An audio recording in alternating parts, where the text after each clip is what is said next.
Nous allons lire ce matin la suite de notre texte de Jean chapitre 4. Jean chapitre 4, versets 13 à 15. Nous verrons 3 versets aujourd'hui. Nous allons nous lever pour lire la parole du Seigneur. Jésus lui répondit, « Quiconque boit de cette eau aura encore soif. Mais celui qui boira de l'eau que je lui donnerai n'aura jamais soif. Et l'eau que je lui donnerai deviendra en lui une source d'eau qui jaillira jusque dans la vie éternelle. » La femme lui dit, « Seigneur, donne-moi cette eau, afin que je n'ai plus soif et que je ne vienne plus puiser ici. » Amen. Que Dieu vous bénisse. Que symbolise le puits de Jacob? Bien-aimé, le puits de Jacob, nous l'avions dit dernièrement, symbolise l'écriture que les Samaritains aussi lisaient déjà. Les Samaritains étaient un peuple qui vient d'un mélange entre les étrangers venant de la Syrie et les Juifs qui sont restés dans la Samarie après la déportation par le roi Assyrus.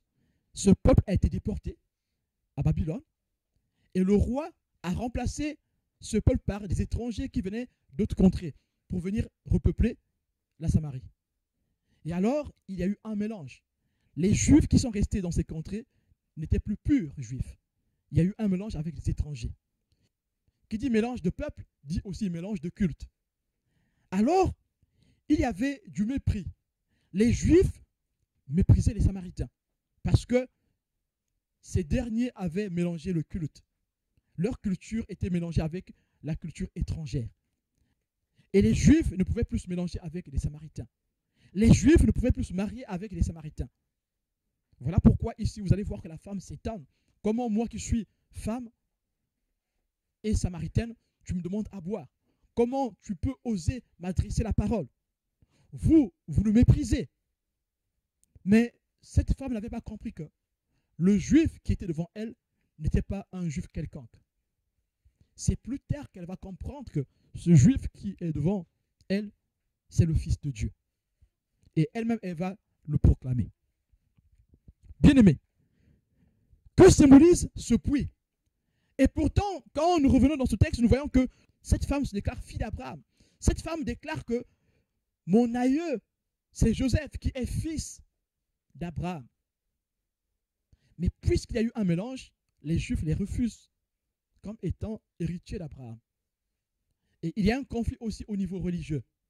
Et pourtant, les deux Pentateuques, les deux livres de religion entre les Juifs et les Samaritains n'est pas très différent. Ce sont les mêmes histoires. Ce sont les mêmes récits que nous avons dans les deux Pentateuques. Parce qu'il existe un Pentateuque juif et un Pentateuque samaritain. Mais puisqu'il y a eu mélange de religion et de culture avec les Samaritains, alors les Juifs rejettent tout ce qui est samaritain.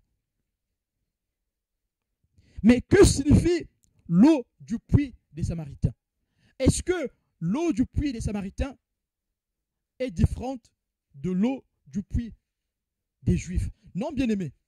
Ce sont les deux Pentateuques, ces 5 livres de Moïse que les deux peuples étudient.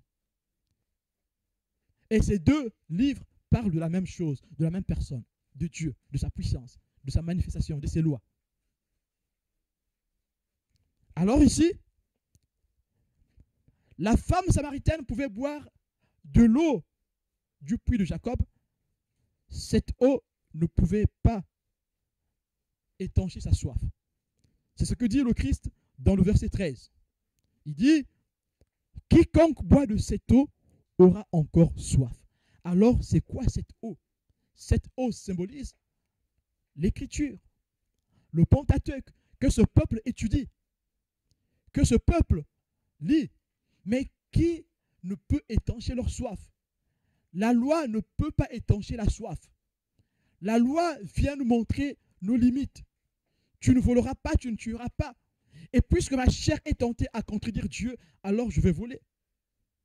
Même quand je ne veux pas voler, même quand moi Fabrice je ne veux pas voler, puisque ma chair est là pour contredire, ce que dit Dieu, alors ma chair va m'envoyer voler. Alors la loi ne peut pas me sauver. Voilà pourquoi ici, nous sommes à la rencontre, à la croisée de deux chemins. Le chemin de la loi et le chemin de la grâce. Et ici, cette eau du puits de Jacob représente la loi. Et l'eau que le Christ veut donner à cette femme représente la grâce, la donation. Ce puits ici, cet endroit ici de rencontre, représente le croisement de deux modes de vie. Le croisement de deux façons de vivre. La façon de vivre christique et la façon de vivre samaritaine.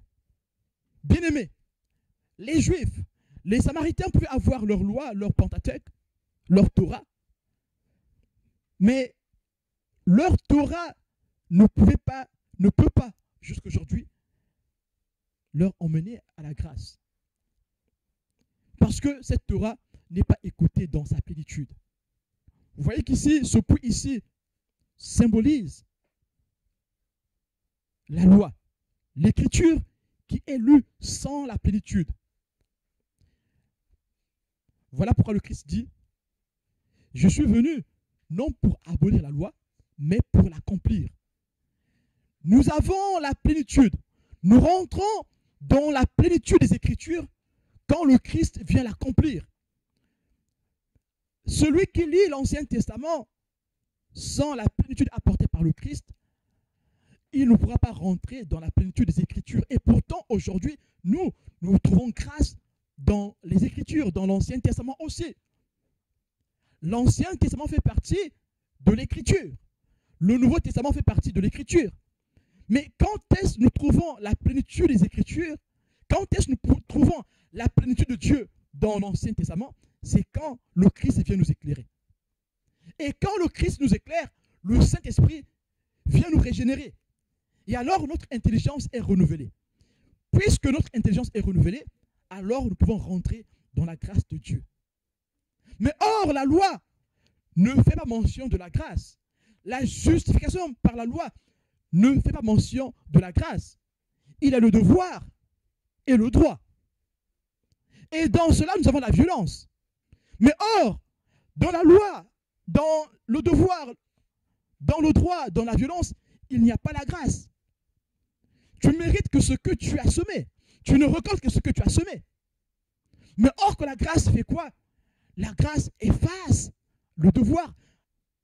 La grâce ici nous donne un don. Et vous allez voir que dans la vie du Christ, dans toutes ses conversations avec ses apôtres, vous allez voir que le Christ leur dit, donnez à manger, cherchez à manger, donnez à manger, cherchez à manger. Mais les disciples n'ont pas compris cela. Toutefois que le Christ dit aux disciples de donner à manger au peuple, que disent les disciples? Ils disent, nous n'avons point d'argent. Parce que dans la conscience humaine, bien aimée, dans notre conscience, nous savons qu'il faut donner pour recevoir. Et nous voyons que dans nos cultures, quand tu donnes à quelqu'un, cette personne se dit déjà qu'il faut que je rentre l'appareil. Voilà pourquoi, quand on te donne un présent, un cadeau, ah mais il ne fallait pas.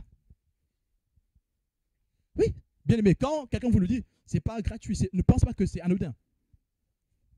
Chez le Christ, c'est un don, une grâce, une donation, gratuit, un gain, bénéfice, gratuitement.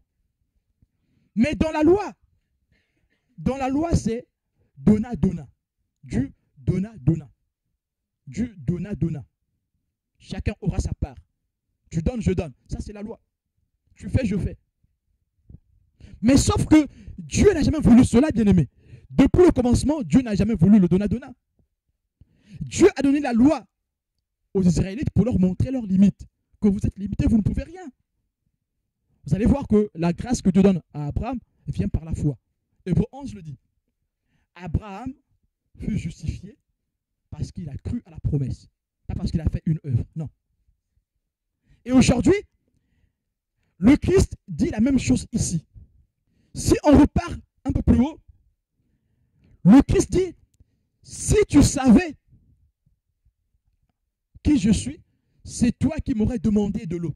Et je te l'aurais donné. Donné la donation christique. Alors, bien-aimé, Cette eau du puits de Jacob est l'écriture qui est entendue sans la plénitude du Seigneur, sans la plénitude du Saint-Esprit. Et nous, quand nous lisons cette même écriture, nous sommes remplis, nous sommes bénis, nous rentrons dans la grâce. Pourquoi? C'est parce que le Christ a accompli cette grâce à la croix. En se donnant à la croix, en livrant sa vie à la croix, il a permis à tous ceux qui croient en ce message de rentrer dans la vie éternelle. Parce que, bien aimé, ce que nous dit l'Ancien Testament, c'est ce que dit le Christ. Le Christ vient mettre au clair, vient éclairer l'Ancien Testament. Mais sauf que celui qui reste dans la loi, c'est celui qui ne veut pas reconnaître le Christ comme étant Seigneur, comme étant son Sauveur. Et aujourd'hui encore, les Samaritains existent encore, bien aimé, c'est ce que la Bible dit, ils sont encore en Palestine. Les Juifs sont encore en Palestine, ici en France, partout. Il y a des Juifs. Mais ils refusent d'écouter le message du Christ. Puisque ces Juifs refusent d'écouter le message du Christ, alors ils sont encore voilés. Ils ne peuvent pas rentrer dans la grâce. Alors cette écriture, pour ces derniers, n'est que lettre morte. Parce que personne ne peut accomplir la loi. L'être humain, quand il a péché au commencement, a freiné l'élan d'obéir à la loi. Donc, peu importe ce que tu peux faire comme effort, tu peux être le plus juste du monde. Tu ne voles pas, tu ne triches pas, tu es droit. Tu ne pourras pas obéir à la loi. Impossible. Et puisque Dieu ayant cette connaissance, étant lui-même la connaissance, c'est que l'homme ne peut pas obéir à la loi. Elle est trop sainte. La loi est tellement sainte que l'homme ne peut pas obéir à la loi. Qu'est-ce que Dieu a fait? Dieu a commencé à mettre en place les sacrifices pour que ces hommes qui sont têtus, qui ne peuvent pas obéir à la loi, puissent bénéficier de sa présence. Et Dieu a mis en place le sacrifice. L'homme rentre dans la communion avec lui. Alors il fallait sacrifier un animal quand tu avais péché. Mais aussi à la fin de l'année, il fallait sacrifier, chacun devait sacrifier un animal pour couvrir son péché. Il ramenait l'animal auprès du prêtre. Le prêtre imposait la main sur l'animal et l'animal prenait le péché et les fautes et le fardeau du dernier. Et alors cette personne était pardonnée. Dans cette action, nous avons aussi la grâce, bien-aimés. Parce que nul ne peut rentrer dans la présence de Dieu sans le pardon de Dieu. Parce que Dieu est saint. En l'homme, il n'y a rien de saint. L'homme sans Christ, en lui, il n'y a rien de saint. Et l'homme avec Christ est justifié. Et ici, la notion de justification ne dépend pas de ce que tu as fait ou de ce que tu n'as pas fait. C'est quelque chose de gratuit. Et ce que Dieu veut encore ce matin, c'est que nous puissions l'accepter. Acceptons le don que Dieu donne. Dieu nous appelle à accepter ce don. Et nous allons dire, mais ce don, c'est pour ceux qui ne connaissent pas le Seigneur. Ce don est perpétuel. Voilà pourquoi ici on parle de la soif. Chaque être humain, croyant ou non croyant, doit toujours rechercher le don. Vous allez me dire, mais ça fait 40 ans, 50, 70 ans que je suis chrétien, comment je dois encore chercher le don? Oui, bien aimé. Tous, même si tu es hyper bishop, hyper pasteur, extra pasteur, prophète, extra prophète, tu es aussi appelé à rechercher le don. Nous allons comprendre cela. Mais avant cela, revenons sur le thème de l'eau. Nous voyons qu'ici, il y a un parallèle avec ce qui est écrit dans Jean chapitre 6. Nous avons l'eau et nous avons le pain. Et nous savons tous que la parole de Dieu constitue la symbolique, soit pour l'eau, soit pour le pain. Voilà pourquoi on parle de la soif et on parle de la faim. Peu importe qui tu es, tu dois avoir faim tous les jours. Tu dois avoir soif tous les jours. Maintenant, la question de savoir c'est quelle soif qu'il faut avoir. La bonne soif, c'est celle qu'a eue la femme dont on a fait mention dans cette histoire.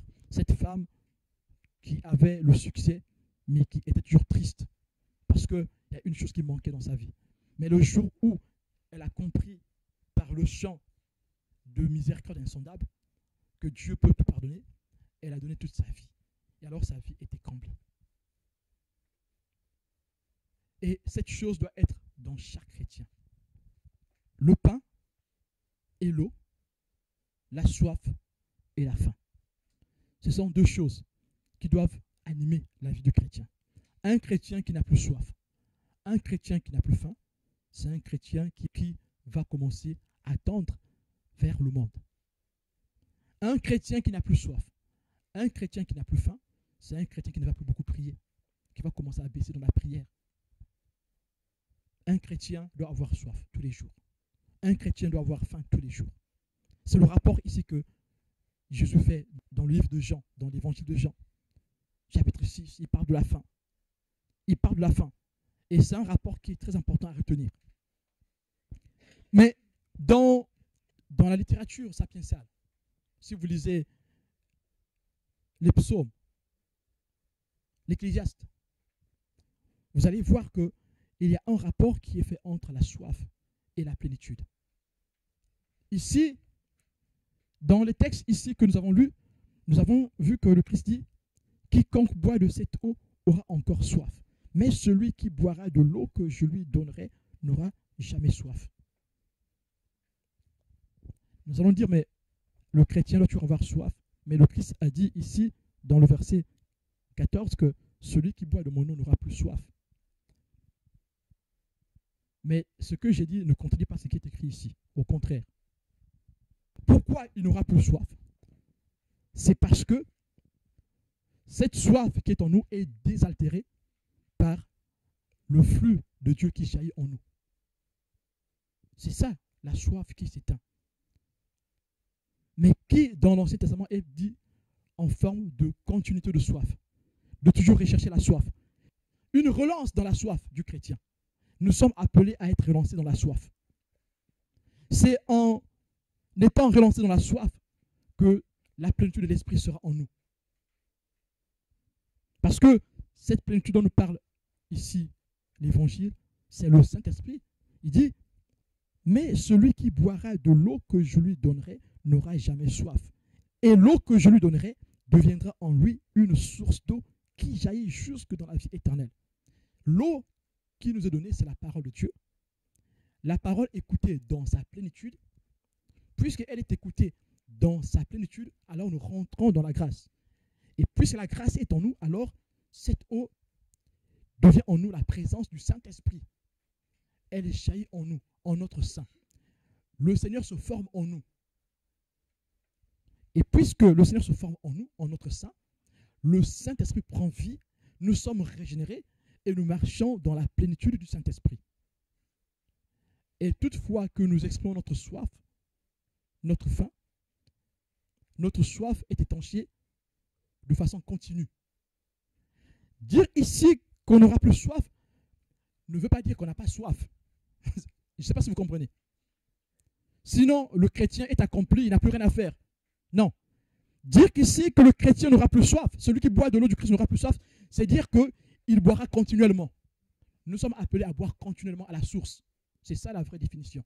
C'est ça la définition, la compréhension de ce texte. Nous sommes appelés à boire continuellement. Voilà pourquoi notre soif doit être relancée, doit être renouvelée. Une soif constamment relancée. Toujours avoir soif. Toujours avoir soif, c'est être à jamais comblé de cette soif. Amen. Lisons Amos chapitre 8, verset 11. Voici les jours viennent, dit le Seigneur l'Éternel, où j'enverrai la faim dans le pays, non pas la disette du pain et la soif de l'eau. Les deux sont liés. La soif et la faim sont liés. Mais la faim et la soif d'entendre les paroles de l'Éternel, donc la parole de Dieu, les Écritures, l'Écriture. Amen. Lisons aussi Matthieu 5, verset 6. Heureux ceux qui ont faim et soif de la justice, car ils seront rassasiés. Amen. Et ici, on se rassasie parce qu'on avait faim, n'est-ce pas? Mais ici, c'est un état final. Donc, rassasié ici, c'est l'état final du chrétien. Mais sinon, si je suis déjà rassasié là où je suis ici, c'est fini, je ne mange plus. N'est-ce pas? Mais sauf qu'on veut encore manger. Heureux ceux qui ont faim et soif de la justice. La justice ici, c'est simplement la parole de Dieu, hein, bien aimé. Hein. Hein, vous êtes d'accord? La justice, c'est l'amour. Elle vient d'où? De la parole de Dieu. La justice, c'est la foi. Elle vient d'où? Parole de Dieu. Abraham fut justifié par quoi? Parce qu'il a cru, n'est-ce pas? Donc, il a cru en quoi? En la promesse. C'est quoi la promesse? C'est la parole de Dieu. Amen. Et nous voyons ici que le chrétien doit toujours avoir faim et soif. Un chrétien qui n'a plus faim et soif, alors il est accompli, c'est fini. Il a perdu l'honneur. Mais il n'est pas accompli en Jésus, il est accompli en autre chose. Il est suffisant. Il est suffisant en autre chose. Mais en Christ, on n'est pas suffisant. En Christ, on est toujours dépendant de lui. Toujours. On ne connaît pas tout. On n'a pas la science infuse. Et on a toujours besoin du plus petit que soi. Comme le disent ceux du monde. Heureux ceux qui ont faim et soif de la justice, car ils seront rassasiés. Car leur soif sera désaltérée. Lisons aussi Jean 6, verset 35.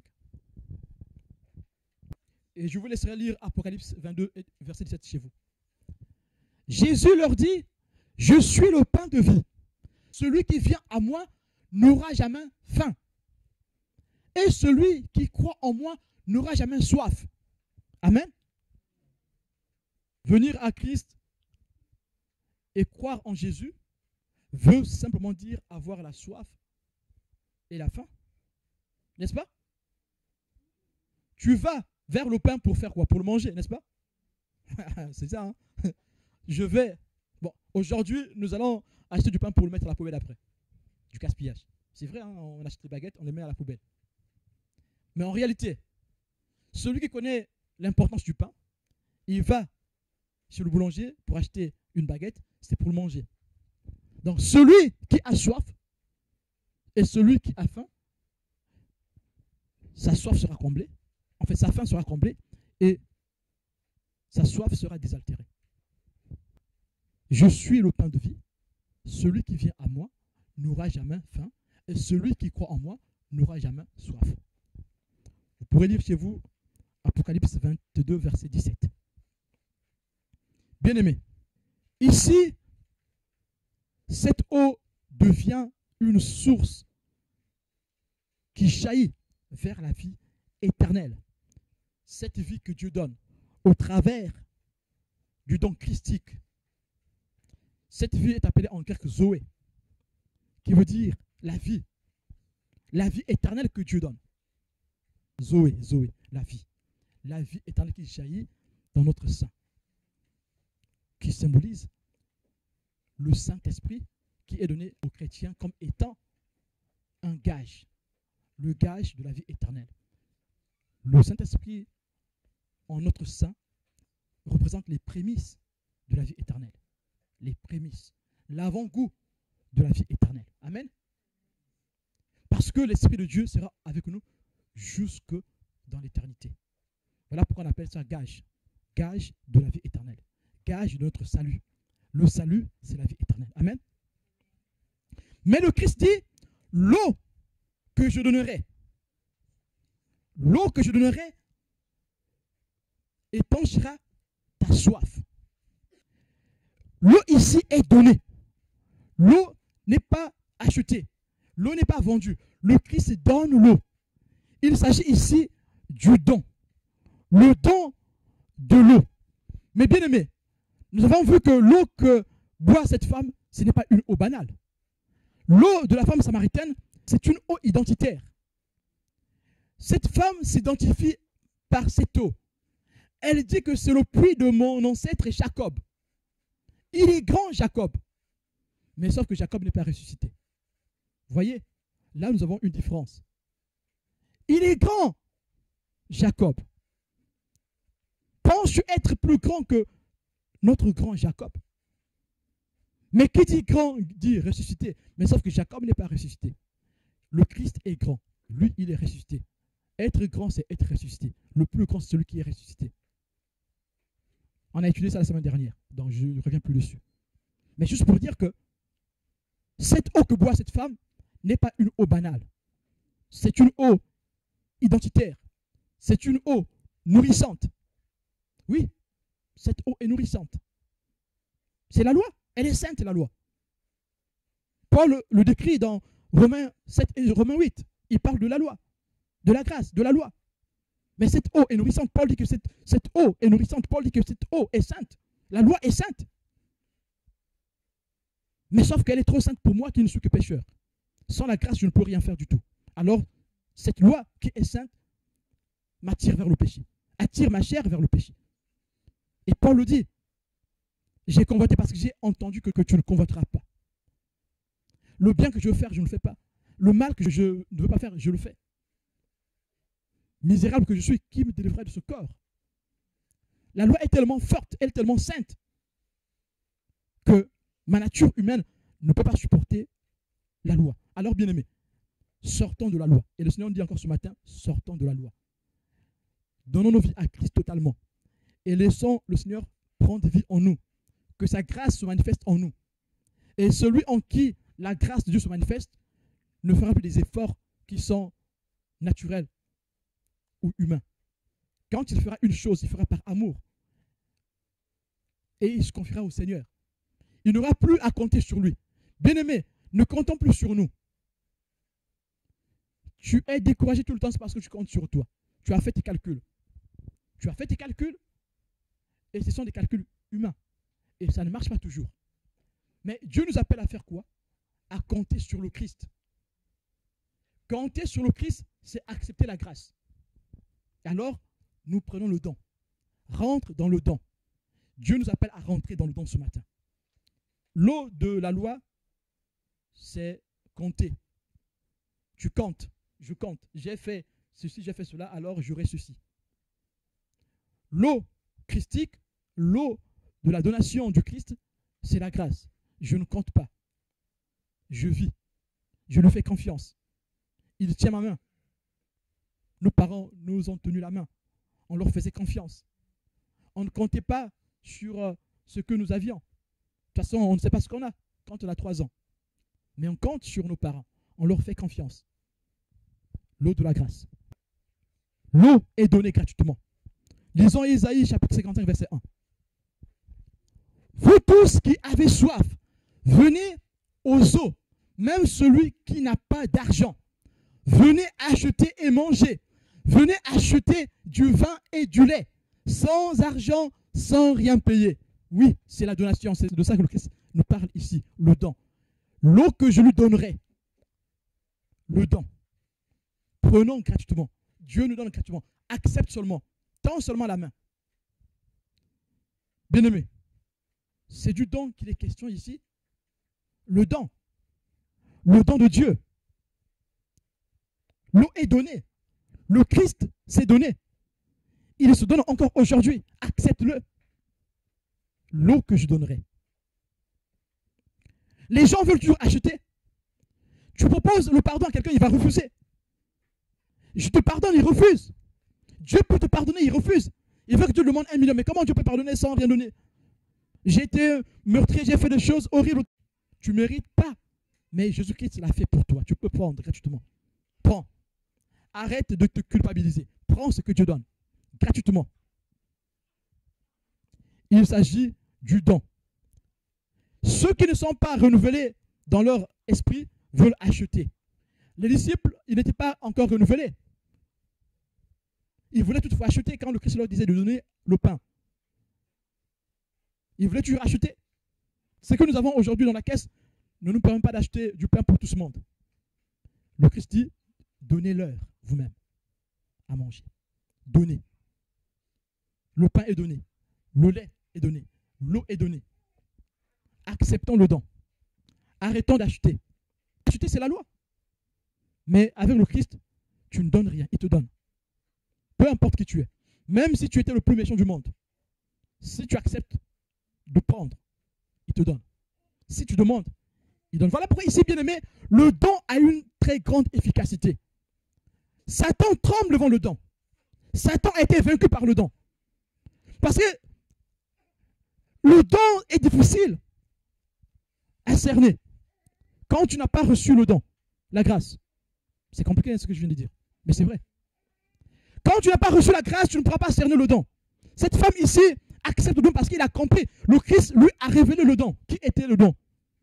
Quelle était la source du don? Arrêtons d'acheter. Demandons. Bien-aimé, demandons. Qui que tu sois, demande. Et quand la Bible dit qui demande reçoit, il ne dit pas que si le chrétien demande, il reçoit. Non, il dit qui demande. Celui qui demande rentre dans le don. Et le don qu'il aura ne sera pas qu'un don qui est matériel. Le don ici que le Christ dit ici, qui demande reçoit, ce n'est pas juste un don matériel. Ce n'est pas juste une demande matérielle. C'est une demande qui sera spirituelle aussi. Qui demande reçoit. Demandons. Bien-aimé, le don, c'est ce qui caractérise la révélation que le Christ donne à l'Église. Le don de soi. C'est le don qui caractérise la relation du chrétien avec Dieu. C'est grâce au don que nous avons la communion. Voilà pourquoi Dieu a symbolisé le sacrifice par l'animal, qui devait être répété chaque année. Mais ici, nous avons un don qui est donné totalement. Une bonne fois pour toutes. Nous l'avons lu dans Hébreux dernièrement. Ce don est donné de façon perpétuelle. Le don s'est donné et il continue à donner dans le ciel. Le Christ dans le ciel continue à intercéder pour nous. Alors, l'Église ne peut défaillir parce que le Christ continue à intercéder pour l'Église. Alors, celui qui croit en Christ ne peut défaillir parce que le Christ continue à intercéder pour lui. Alors, que pouvons-nous comprendre de cette phrase? La phrase qui dit « Et l'eau que je lui donnerai deviendra en lui une source d'eau qui jaillira jusque dans la vie éternelle. » Bien-aimés, dans cette phrase, nous comprenons ici que Jésus annonce la fécondation de la femme. Cette eau qui jaillit en son sein. Cette personne qui boit cette eau sera féconde. La parole de Dieu nous rend féconds, bien-aimés. Nous sommes féconds. Et la Bible dit que nous portons du fruit. Et en abondance. Ce fruit que nous portons, il est en abondance. Jésus-Christ appelle cette femme à la fécondité, à la fécondation. La femme est appelée à être féconde. Nous verrons plus tard que dès que cette femme est rentrée dans la fécondation, dans la fécondité que lui propose le Seigneur, dès qu'elle accepte d'être féconde, elle abandonne sa cruche. Elle court vers le village. Et la femme consent, elle dit, « Seigneur, donne-moi de cette eau que je n'ai plus soif et que je ne vienne plus ici puiser. » La femme consent d'être féconde. Le Saint-Esprit en nous rend féconds. Le fruit de l'esprit. On ne dit pas le fruit de l'homme. Non, c'est le fruit de l'esprit. Le fruit de l'esprit. Celui qui écoute la parole de Dieu aura en lui le fruit de l'esprit. Et l'eau que je lui donnerai deviendra. L'eau devient. L'eau entraîne. L'eau implique la présence du Saint-Esprit en nous. Voilà pourquoi nous sommes appelés, bien-aimés, à lire la parole de Dieu. Tu pries beaucoup, c'est une très bonne chose. Lis aussi la parole de Dieu. C'est cette parole qui va te garder dans la constance, dans la constante soif, dans la constante faim du Christ, de sa parole. Et tu seras fécond. Tu seras féconde. Mais bien aimé, pour conclure en ce qui concerne cette partie, quand nous lisons au prime abord ce texte, nous voyons qu'il y a opposition entre les deux soifs. La soif matérielle qu'a cette femme, qu'elle a maintenant identifiée. Cette femme maintenant a identifié sa soif matérielle. Et la soif spirituelle. Le Christ, sa soif, c'était de sauver les âmes. Ça, c'est la soif que nous devons avoir tous les jours. La soif de sauver des vies, d'annoncer l'évangile, d'évangéliser. As-tu cette soif? Pose-toi la question. Mais bien aimé, en réalité, quand nous rentrons dans la profondeur de ce texte, il ne s'agit plus de l'opposition entre la soif matérielle et la soif spirituelle. La soif du Christ et la soif de la dame. Non. Ici, il s'agit maintenant du mode de vie. Le mode de vie des Samaritains est mis en parallèle au mode de vie de la nouvelle vie en Christ. Ceux qui sont nés de nouveau portent du fruit. Voilà pourquoi vous voyez que cette source jaillit au sein de celui qui a cru. Cette eau se transformera, deviendra une source jaillissante au sein de toi.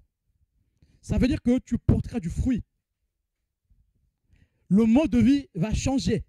Alors, est-ce que notre mode de vie change par rapport à l'eau que nous buvons? Vous voyez qu'ici, ce n'est pas par notre force, c'est par grâce. Alors, celui qui veut porter du fruit par la loi ne pourra pas porter du fruit. Ce n'est pas possible, bien aimé. L'eau de la loi ne veut pas porter du fruit, ce n'est pas possible. Parce que la chair résiste à l'eau de la loi. Ça, c'est comme ça. Mais l'eau de la grâce nous emmène à sortir vainqueur. Parce que ça ne vient plus de nous. Ça vient du Christ. C'est le Christ qui nous emmène à la sanctification. Et Jean 17, verset 17 le dit. Que ta vérité les sanctifie. Car la parole est la vérité. Et nous voyons qu'ici, cette personne qui accepte de boire l'eau que lui donne le Christ, cette personne qui accepte le don christique, va rentrer dans une réelle obéissance. Et nous avons dit ici que ce qui est mis en opposition ici, ce n'est pas la soif matérielle et la soif spirituelle. Ce qui est mis en opposition, c'est la vie, le mode de vie samaritain et le mode de vie christique, le mode de vie de donation, le mode de vie, le mode de la nouvelle vie, Zoé. Quel est le mode de vie de la nouvelle vie? Quel est le mode de la nouvelle vie? C'est le mode de vie christique qui est l'exemple. Quel est le mode de vie des Samaritains? C'est le mode de vie que nous connaissons tous, la nature humaine. Donc ici, il y a opposition entre la nature renouvelée et la nature humaine. Notre nature nous empêche de voir Dieu, bien-aimé. Si tu gardes ta nature, tu ne pourras pas voir Dieu. Si tu veux voir Dieu, accepte en toi la nature du Christ. Amen. Bien-aimé, le Seigneur nous appelle encore ce matin de comprendre cette partie. De comprendre que nos efforts nous emmènent qu'à la perte. Sans le Christ, nous sommes perdus. Tu peux faire tout ce que tu veux, faire le yoga, faire de la discipline, faire des sciences occultes, faire tout ce que tu veux. Ça t'emmènera nulle part. Tu peux chercher à avoir une vie meilleure en appliquant les sciences. Ça ne pourra pas t'aider, bien-aimé. Ce qui peut t'aider, c'est l'eau christique, l'eau de la donation. Sortons de l'eau qui nous identifie. La religion nous emmène à nous identifier, comme a fait cette femme. Cette femme a été dans l'identification de la religion. Je suis de Jacob. Je sais adorer. Mais sauf que le mode de vie n'est pas le bon. Rentrons dans le mode de vie christique, où lui, il s'est donné. Il a donné. Et il s'est donné. Acceptons ce mode de vie. Il dit, je donne. Je donne. Bien-aimé, retenons-le ce matin. Jésus ne donne pas comme le monde donne. Lisons Jean 14, verset 27. Je vous laisse la paix, je vous donne ma paix, je ne vous donne pas comme le monde donne.